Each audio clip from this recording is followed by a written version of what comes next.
Queridos, vamos abrir a Santa Bíblia no Evangelho que Marcos escreveu. Capítulo 5. E vou pedir agora, claro que desde o momento em que nós começamos o culto, evitamos conversar, por uma questão de reverência, de respeito a Deus e de colaborar com o nosso irmão do lado que quer adorar a Deus, mas de um modo muito especial, essa atitude é necessária quando nós estamos diante da palavra do Senhor, da Bíblia Sagrada.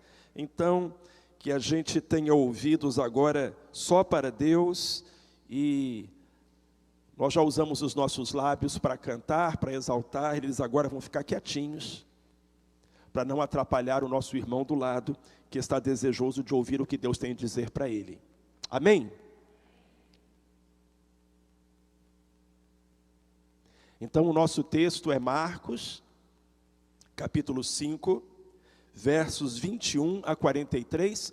É uma passagem bem conhecida, que fala de 2 milagres, e não é apresentado apenas nesse evangelho, também em outros evangelhos, mas sempre que é apresentada essa história, os 2 milagres acontecem juntos, de onde nós percebemos a veracidade da testemunha ocular desse relato. A Bíblia diz que, tendo Jesus passado de novo no barco para o outro lado, ou seja, para a cidade de Cafarnaum, ajuntou-se a ele uma grande multidão, e ele estava à beira do mar. Chegou um dos chefes da sinagoga, chamado Jairo, e logo que viu a Jesus, lançou-se-lhe aos pés, e lhe rogava com instância, dizendo: minha filhinha está nas últimas. Rogo-te que venhas e lhe imponhas as mãos, para que sare e viva. Jesus foi com ele, e seguia-o uma grande multidão que o apertava. Ora, certa mulher que havia 12 anos padecia de uma hemorragia, e que tinha sofrido bastante às mãos de muitos médicos, e despendido tudo quanto possuía, sem nada aproveitar, antes indo a pior, tendo ouvido falar a respeito de Jesus, veio por trás, entre a multidão, e tocou-lhe o manto, porque dizia: se tão somente tocar-lhe as vestes, ficarei curada. Imediatamente cessou a sua hemorragia, e sentiu no corpo estar já curada do seu mal. E logo Jesus, percebendo em si mesmo que saíra dele poder, virou-se no meio da multidão e perguntou: quem me tocou as vestes?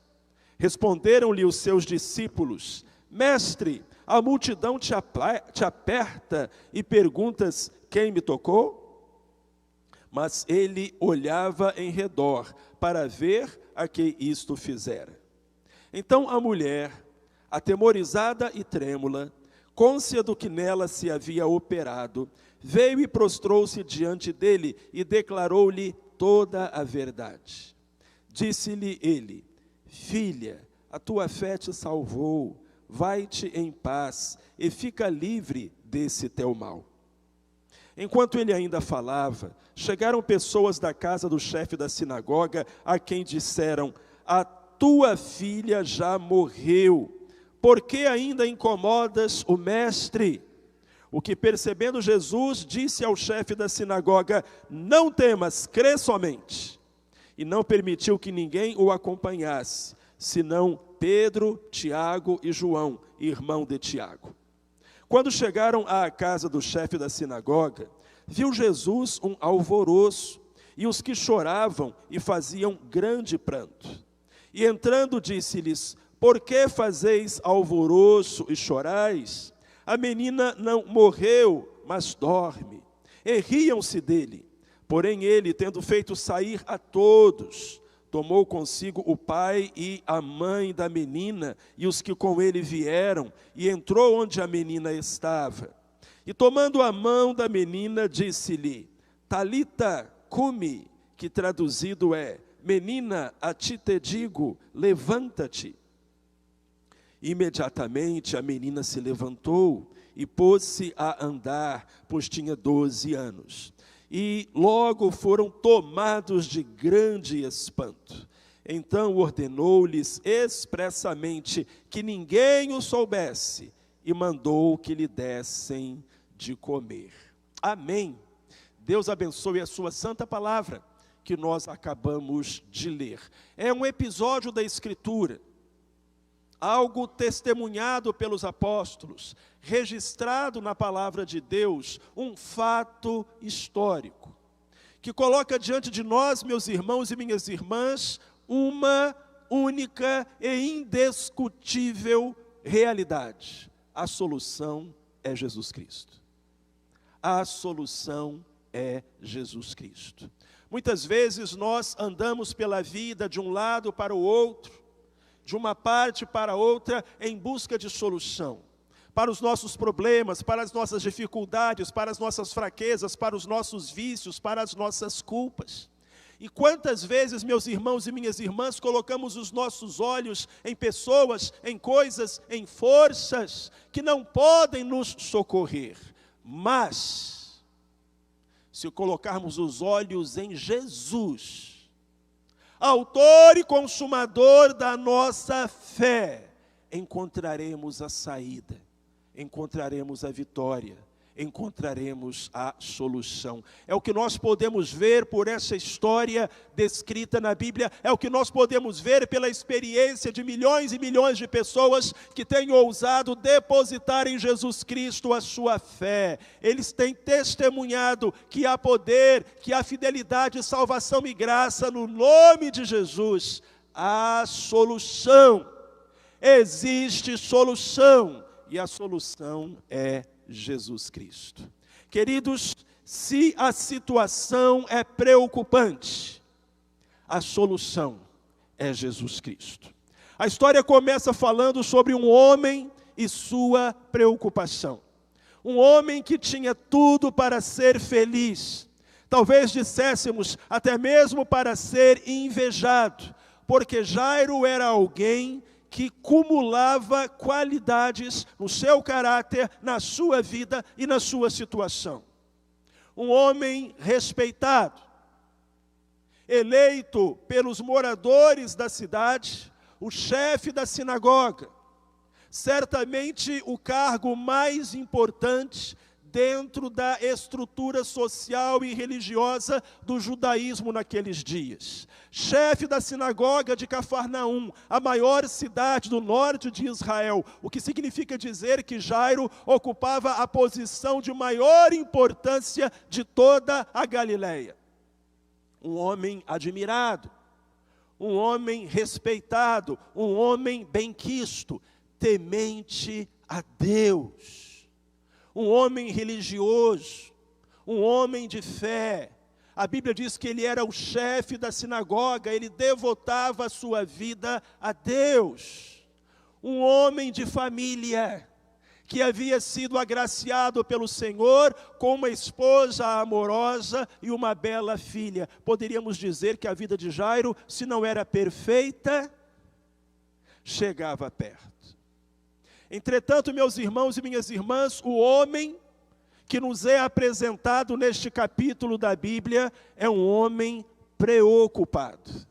Nós agora há pouco cantamos uma canção que fala sobre o trovão, sobre o relâmpago, e que a gente pode descansar. Bem, não havia descanso em Jairo, não havia sossego em Jairo, porque seu coração estava turbado pela preocupação. A sua filha única, de 12 anos, caíra enferma.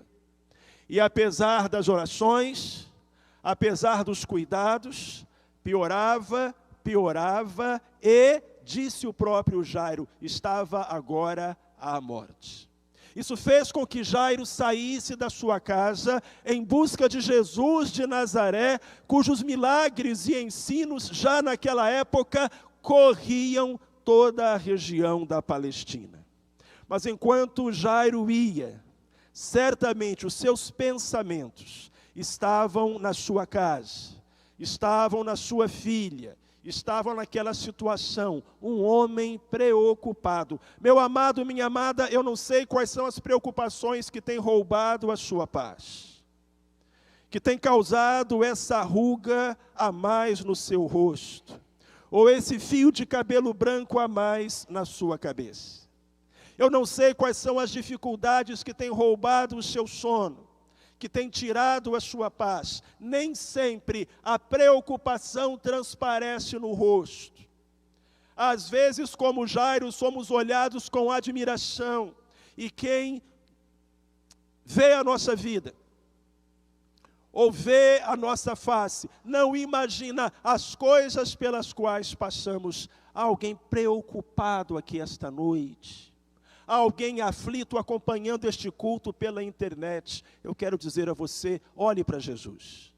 Porque se você olhar para a situação, você se desesperará. Se você olhar para si próprio, você desanimará. Mas se você olhar para Jesus, o autor e consumador da nossa fé, encontrará saída.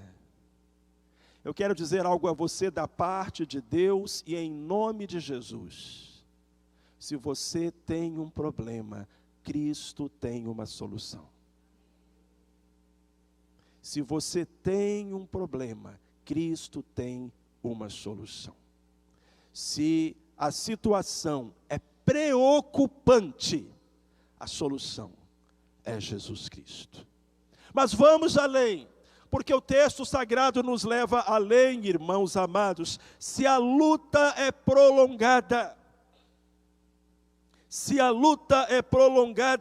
a solução é Jesus Cristo.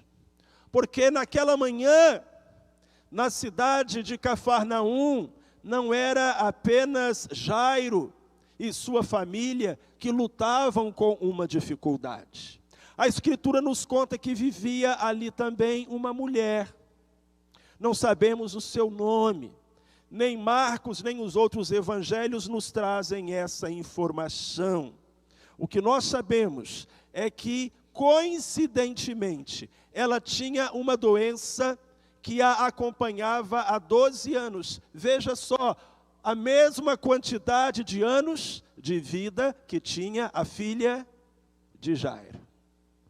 Jairo tinha uma filha de 12 anos e aquela mulher tinha uma hemorragia de 12 anos. A doença daquela mulher trazia a ela sério desconforto, não apenas minava a sua saúde, não apenas a tornava enfraquecida e suscetível a doenças oportunistas, não apenas fazia cair a sua imunidade. A doença daquela mulher lhe trazia sérias dificuldades sociais e religiosas, porque de acordo com a legislação mosaica, uma pessoa que estivesse sangrando se tornava cerimonialmente impura. Ela não podia tocar nas outras pessoas, nem ser tocada por elas. Ela não podia entrar nos locais de culto, não podia ir ao templo. E aquela hemorragia há 12 anos trazia todas essas dificuldades àquela mulher. Se você prestar atenção no texto, você vai ler que aquela mulher havia gasto com os médicos tudo o que ela possuía. A doença tirou a sua paz, a doença tirou a sua saúde, a doença tirou a sua alegria, a doença tirou dela a satisfação de ir na casa de Deus, adorar com o povo de Deus, mas a doença também tirou dela o seu dinheiro. Como uma rosa que é despetalada pelo vento, a doença foi despetalando aquela mulher e arrancando dela tudo o que ela tinha. Mas não conseguiu arrancar dela uma coisa, não a conseguiu arrancar dela a fé. E ela procurou Jesus, porque dizia consigo mesma: se eu tão somente tocar nas suas vestes, serei curada. O que de fato aconteceu? Precisamos louvar aquela mulher. Ela é digna de elogios, porque não é fácil continuar lutando quando a luta é prolongada, quando a dificuldade demora em ser superada. Quantas pessoas como aquela mulher convivem com uma longa enfermidade? e já passaram pela mão de muitos médicos, já se submeteram a muitos tratamentos, já tomaram muitos remédios, e parece que aquela enfermidade não vai ceder. E o que eu estou dizendo a respeito da doença, eu poderia dizer a respeito do casamento de muita gente, a respeito da vida profissional de muita gente, a respeito da luta que muita gente tem contra um vício, contra um pecado, contra um erro, contra um mal. Pessoal, quando a luta é longa, chega uma hora em que a gente é tentado a desistir. Mas eu quero dizer para você, a sua vitória está perto. Olhe para Jesus. Quando a luta é prolongada, a solução é Jesus Cristo. Há uma história a respeito de um campeão de natação, e ele era português. E essa história, então, a partir daí se torna politicamente incorreta, e eu vou fazer uma alteração nela para que ela não fique politicamente incorreta. E era uma vez um suíço, chamado Manuel. E o Manuel era campeão de natação do seu país, e ele percorria longas distâncias a nado. Um dia o Manuel colocou na cabeça que ele iria atravessar o Oceano Atlântico nadando, e viria de Portugal até o Brasil nadando. Ele era um excelente nadador.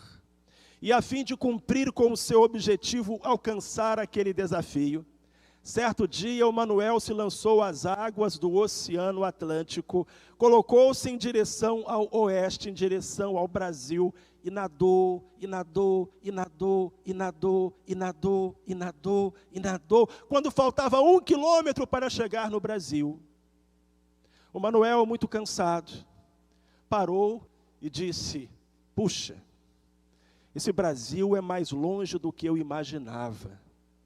Eu desisto, vou voltar. E deu meia volta, e nadou, e nadou, e nadou, e nadou, e nadou.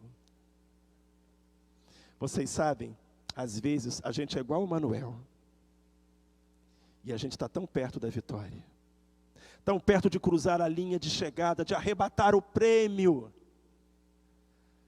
A única maneira que o diabo tem de vencer você é fazendo você desistir, porque ele sabe que há uma promessa de vitória sobre a sua vida. Então não desista. Aquela mulher tinha tudo contra ela.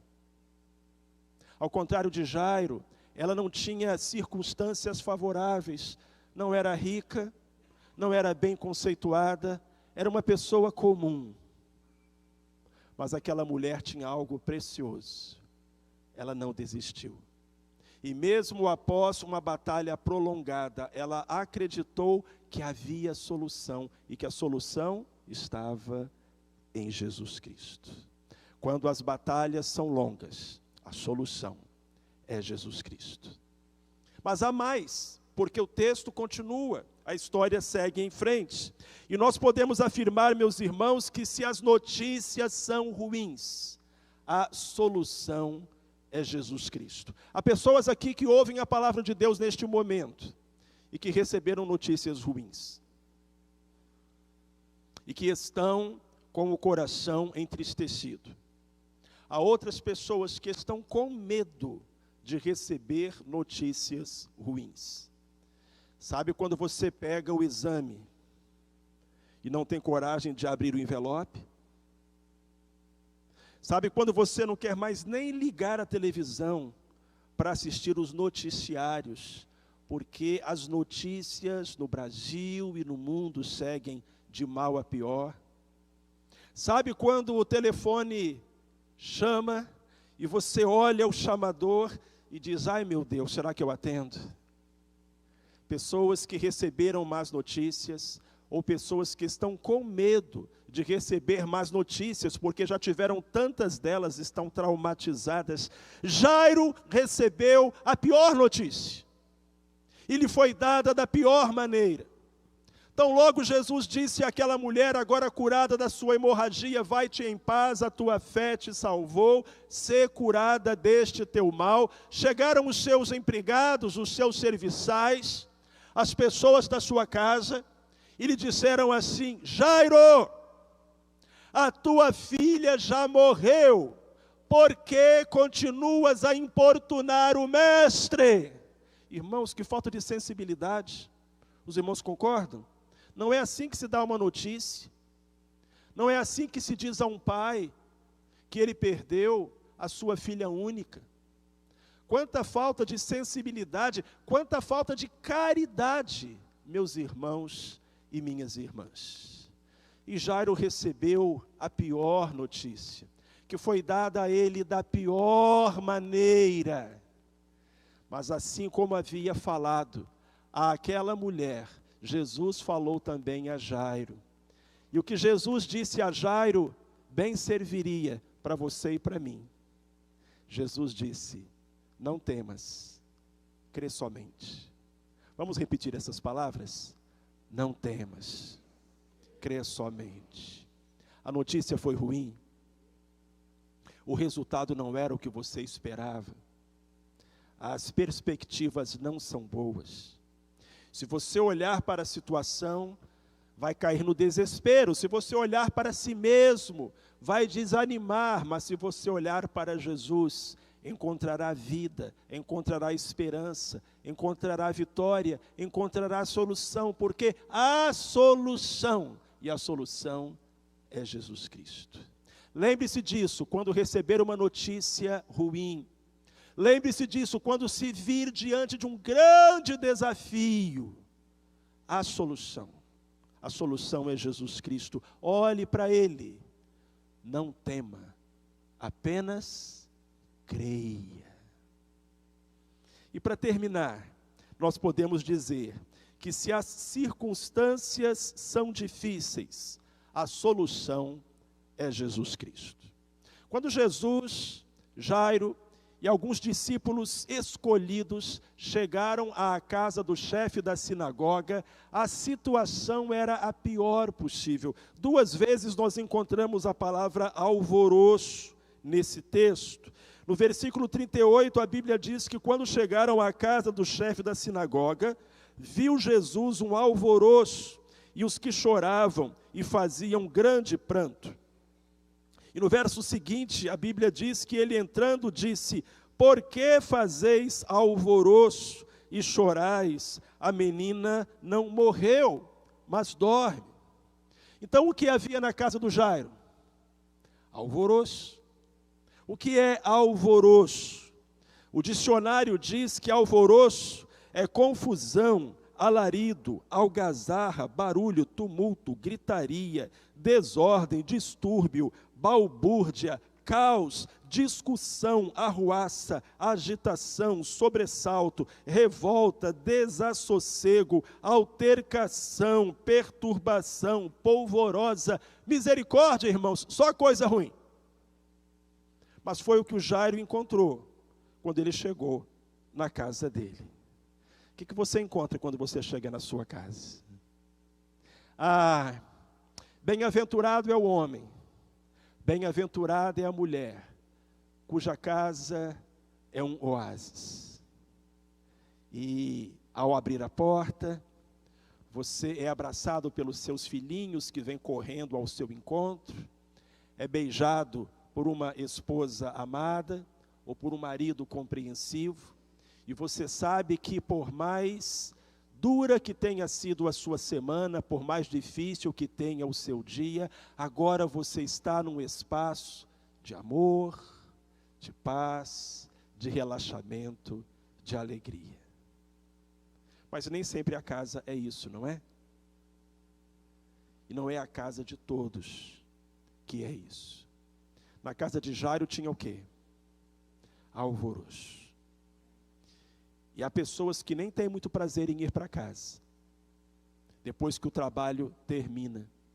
Até se oferecem para o chefe: eu faço hora extra. Porque a circunstância é difícil. Nem sempre também o alvoroço está em casa. Às vezes o alvoroço está na escola, às vezes o alvoroço está no local de trabalho, às vezes o alvoroço está na vizinhança. Eu não sei onde está a sua dificuldade, que ambiente para você é difícil de pisar, mas eu digo a você, há solução, e a solução é Jesus Cristo. Jesus entrou, o alvoroço saiu. Ele se colocou diante daquela menina, tomou-a pela mão, carinhosamente disse a ela, Talita cumi, que em aramaico significa, menina, a ti te digo, levanta-te. Os seus olhos se abriram, o seu coraçãozinho voltou a bater, ela respirou. Jesus a colocou em pé, a entregou aos seus pais. Porque por mais difícil que seja a situação, por maiores que sejam as nossas lutas, por mais terríveis que sejam as notícias, sempre há solução, sempre há solução. E a solução é Jesus Cristo.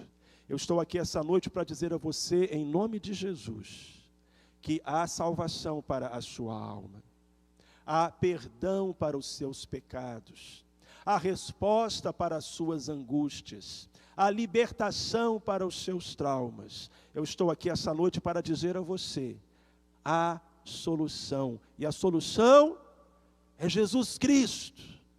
Embora às vezes, na nossa visão limitada e humana, não pareça haver solução qualquer. Há um quadro muito interessante, da autoria de um pintor alemão chamado Friedrich Hetzke. E o título do quadro é o Checkmate do Diabo. Se você digitar lá no Google, o Checkmate do Diabo, vai aparecer esse quadro. Ele foi pintado no século XIX. E durante muito tempo, esteve pendurado nas paredes do Museu do Louvre, ao lado da Mona Lisa, da Vênus de Milo e de outras obras de arte conhecidas mundialmente. Hoje, esse quadro está numa coleção particular. Mas foi pintado no século XIX. E o título é O Checkmate do Diabo. É um quadro bem eloquente, porque todo mundo que entende de xadrez, todo mundo que joga xadrez, ao olhar para o quadro e examinar o tabuleiro, percebe com muita clareza que o diabo deu um checkmate, que no xadrez significa fim de jogo. O seu rei não tem saída, ele foi capturado, você perdeu. Há muitos detalhes interessantes nesse quadro. Por exemplo, nós podemos ver que o diabo joga com as pretas e o homem joga com as brancas. Que o diabo já capturou muito mais peças do ser humano do que o ser humano conseguiu algumas vitórias contra o diabo. O diabo está sentado em uma cadeira luxuosa, com uma garra colocada sobre uma caveira.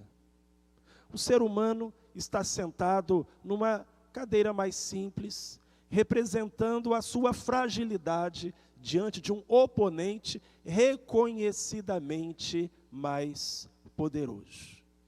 O homem olha para o tabuleiro, com a cabeça entre as mãos, tentando encontrar uma saída e vendo que ela não existe. O diabo não olha para o tabuleiro, olha para o homem, para o rosto do seu oponente, e um sorriso de maldade lhe escapa do canto dos lábios. O desespero do homem, a angústia do derrotado, é a alegria de Satanás.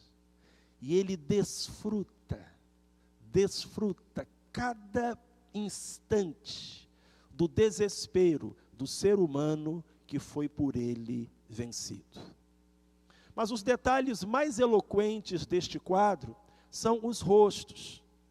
Como você pode ver, há o rosto do homem, há o rosto do diabo, e há o rosto de um anjo, que contempla a cena.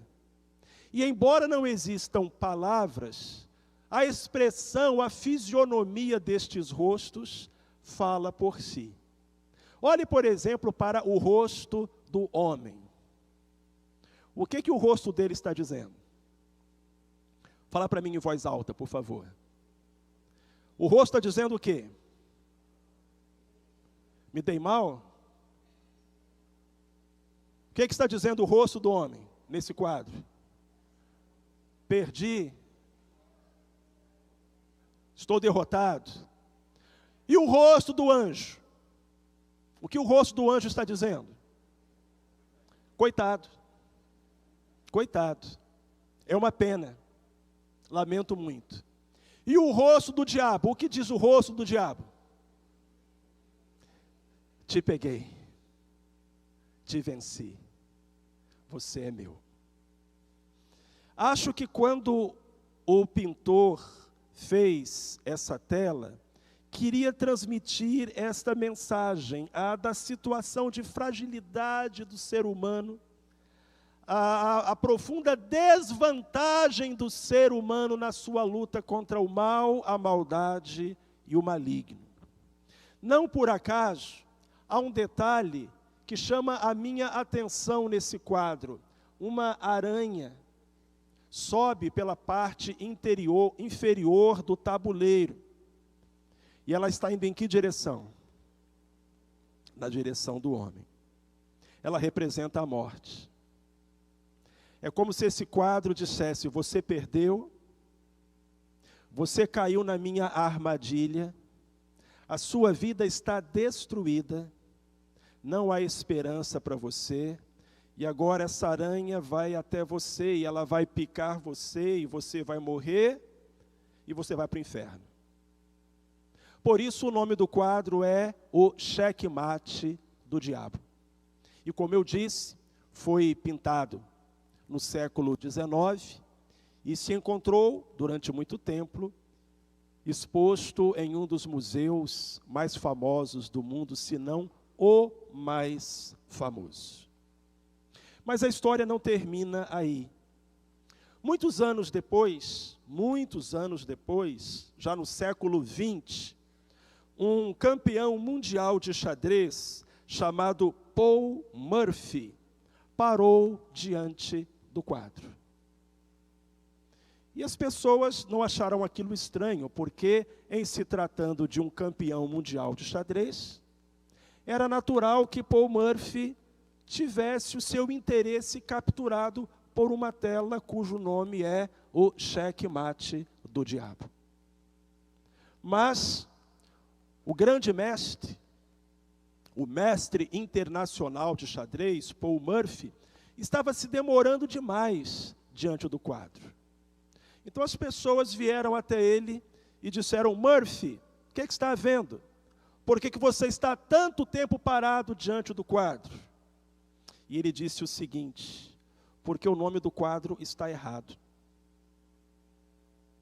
Não é xeque-mate. Existe uma saída.